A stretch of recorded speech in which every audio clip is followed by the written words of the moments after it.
Y ahora vamos a saludar a una mujer que nos va a dar las claves de las políticas europeas sobre igualdad de género y derechos de la mujer. Soraya Rodríguez es eurodiputada, es presidenta de la Delegación de Relaciones con el Parlamento Panafricano y miembro de la Comisión de Medio Ambiente, Salud Pública y Seguridad Alimentaria, de la Comisión de Asuntos Exteriores y también es miembro de la Comisión de Derechos de la Mujer e Igualdad de Género del Parlamento Europeo. Así que nos puede contar de primera mano qué se está haciendo desde ese órgano para favorecer la igualdad de oportunidades y acabar con la brecha de género. Buenos días, Soraya.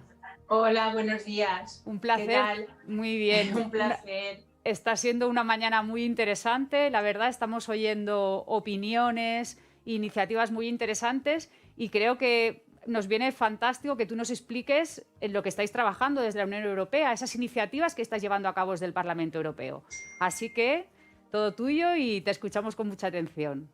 Muchas gracias. Bueno, pues en primer lugar quiero agradeceros la oportunidad de participar en este estupendo evento organizado a través de Zoom. Lo estáis haciendo fenomenal, organizado por LICEN, y quiero agradecer también a todas las participantes, ¿no? Me ha parecido verdaderamente un lujo poder compartir esta mañana este debate con Espido Freire, con Mabel Lozano, a la que admiro muchísimo por el trabajo que está realizando, y bueno, con esta estupenda mesa que me ha precedido en el ámbito de la cultura, instituciones y organizaciones como CIMA, que llevan mucho tiempo trabajando por romper la barrera de la invisibilidad de las mujeres en el mundo de la cultura y en el ámbito creativo.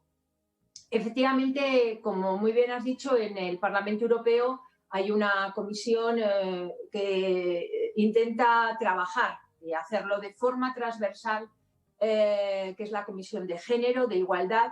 Intenta trabajar de forma transversal para que en todas las políticas y en las iniciativas legislativas que abordamos desde la Unión Europea, desde el Parlamento Europeo, se tenga en cuenta el elemento de género y se tenga en cuenta que legislamos para una Unión Europea donde el 50%, más del 50% son mujeres, y por lo tanto la perspectiva de género, que en definitiva es la perspectiva de igualdad inclusiva, de políticas para todos, esté presente. Si me permites brevemente una reflexión, ¿no?, sobre este último, he estado siguiendo el debate a lo largo de toda la mañana, y una reflexión en torno a la importancia de la visibilidad, ¿no?, de estar presente en el ámbito de la cultura, en el mundo creativo, en el mundo de las artes, y es realmente la necesidad que tenemos, contra la que aún seguimos luchando, de que haya una visión que incorpore a las mujeres. Estamos luchando frente a siglos en los que nuestra historia, la historia de la humanidad, pues se ha contado a través de la historia de los hombres. Y la historia de las mujeres es la historia de un silencio o de una ausencia. Estar presentes en cómo contamos lo que ha sucedido, en cómo trasladamos lo que está sucediendo, y el mundo de las artes, el cine, la literatura, la música, es la forma en la que estamos contando lo que somos, lo que hacemos, es fundamental. Por eso esa presencia y la presencia de las mujeres en todo el ámbito cultural y en todo el ámbito creativo es realmente, como decía Carmen Alborch, el camino para una participación plena e inclusiva en nuestra condición de ciudadanas.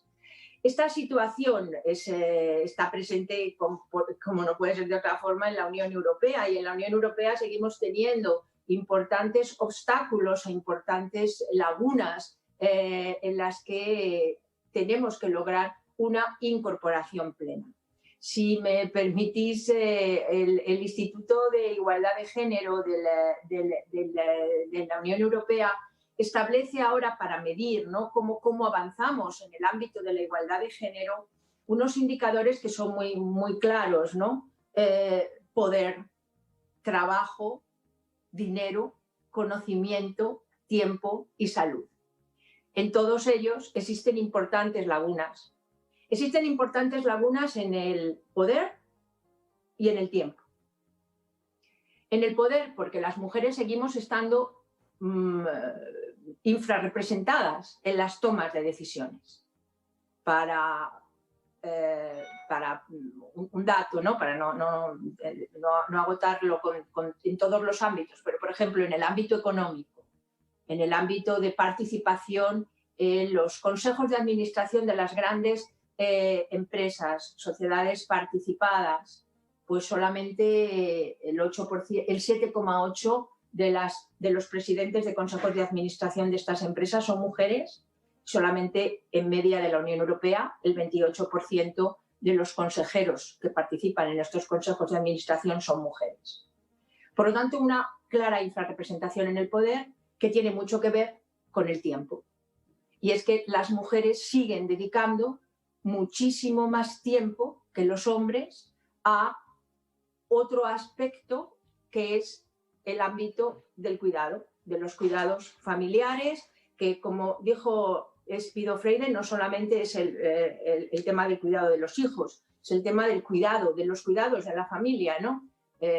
Hay muchas mujeres que cuando pasamos de la etapa ya en la que ya tenemos a los hijos criados, como es mi caso, pues efectivamente seguimos asumiendo una labor muy importante en el cuidado de nuestros padres, ¿no? Que pasan, es decir, las mujeres que pasamos de los 50 y ya parece que dices, bueno, sigues entrando en ese círculo.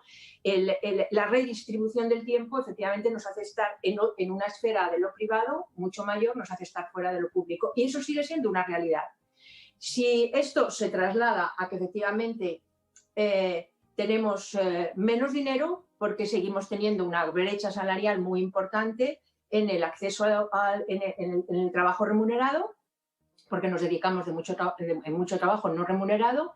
La brecha salarial sigue existiendo en la Unión Europea, una media importante, entre un 14 y 20%, igual trabajo, diferente salario, por no decir que luego efectivamente las mujeres acceden a un trabajo más precario. Eso nos hace ser más pobres, la feminización de la pobreza es una realidad en la Unión Europea y eso nos hace, por lo tanto, también, al tener unas condiciones económicas, socioeconómicas más vulnerables, ser más vulnerables también en el ámbito de la salud. Esto, digamos, es la radiografía de cuál podría ser la situación siguiendo los indicadores del Instituto de Igualdad de Género, y en estos ámbitos, por las mujeres que pasamos de los 50,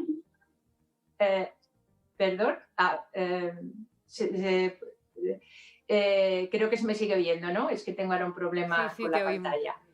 Pues disculpad. Bueno, decía que en esta radiografía de los indicadores del Instituto de Igualdad de Género son los ámbitos en los que estamos trabajando fundamentalmente de forma prioritaria en la Unión Europea.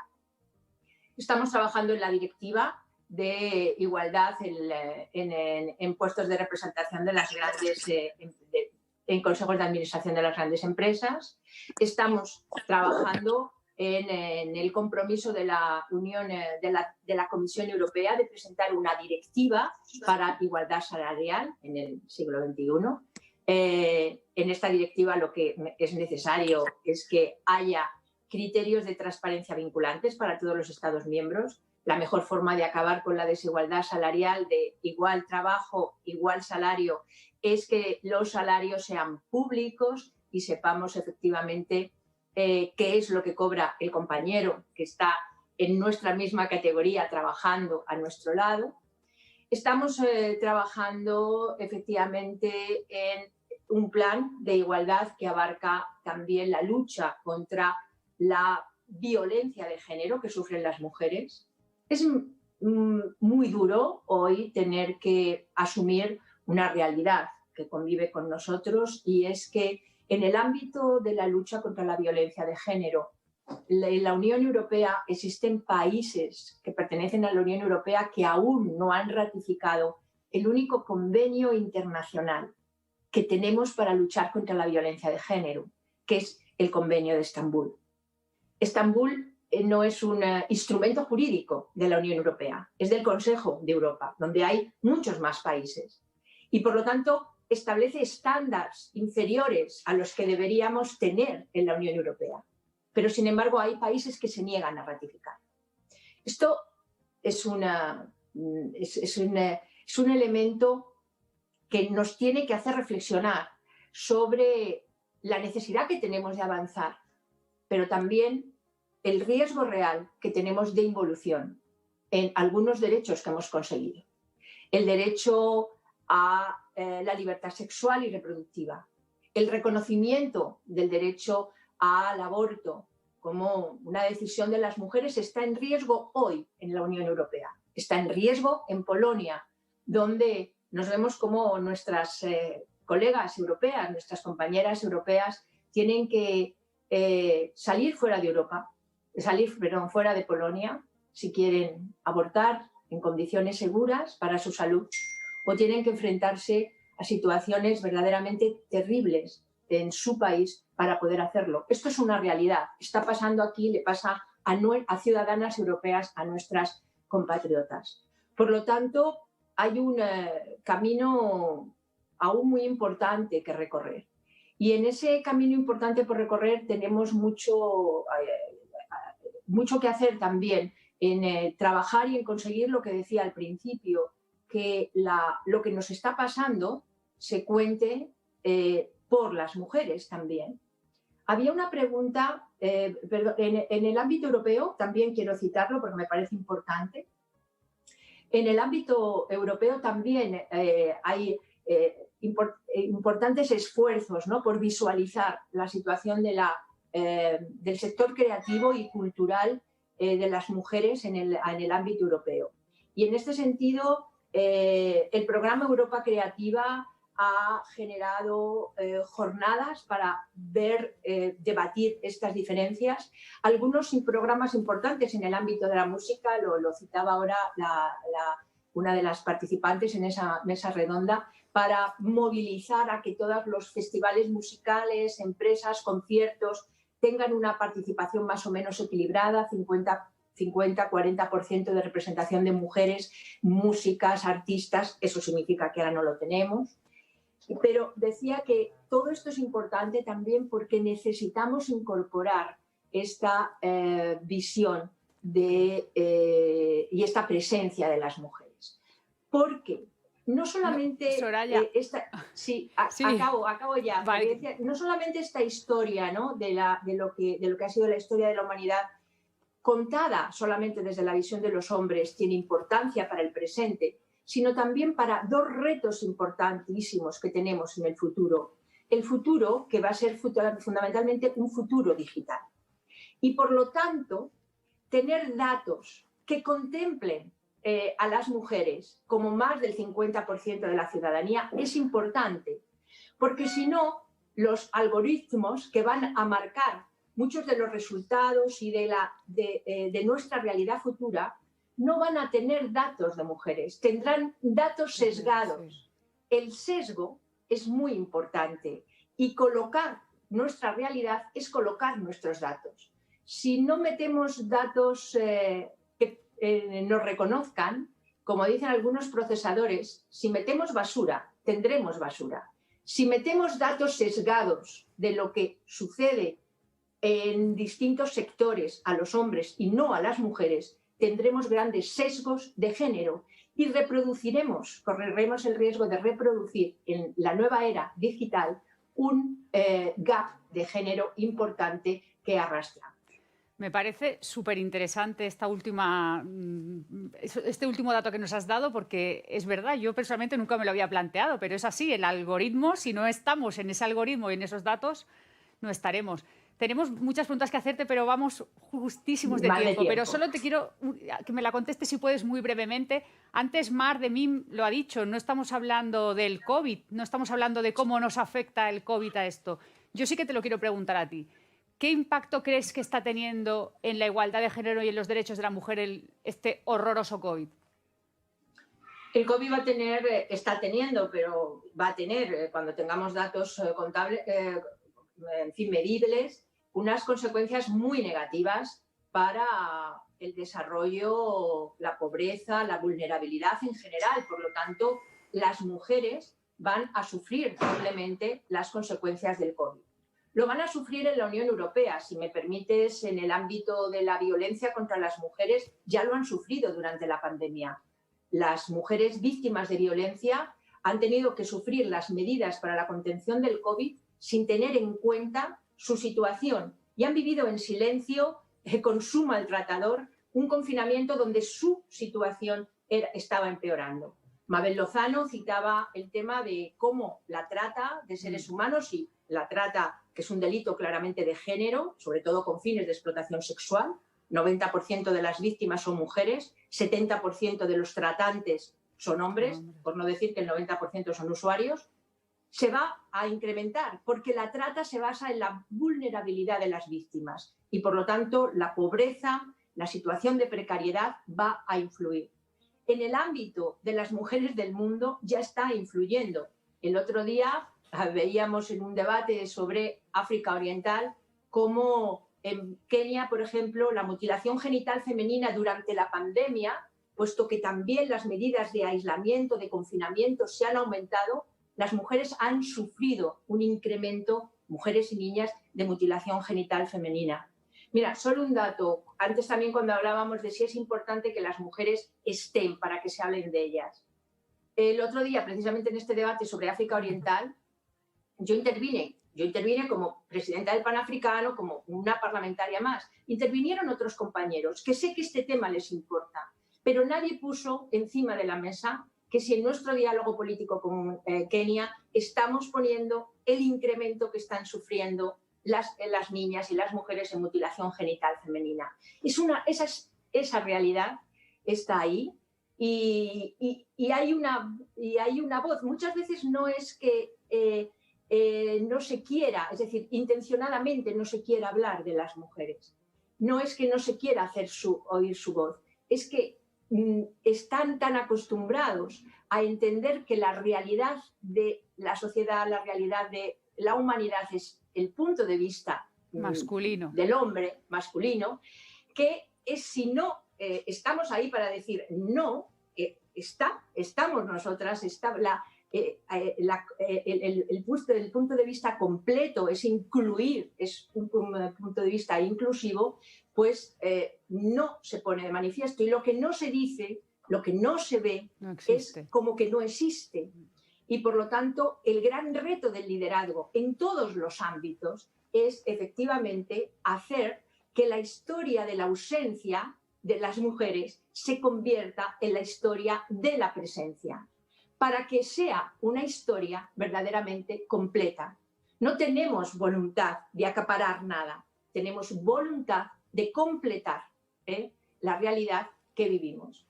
Porque, y acabo, por otra parte, el liderazgo de las mujeres, aunque no se escriba, aunque no se cuente, es una realidad y está presente. Acabo solamente citando mi experiencia como presidenta del Parlamento Panafricano.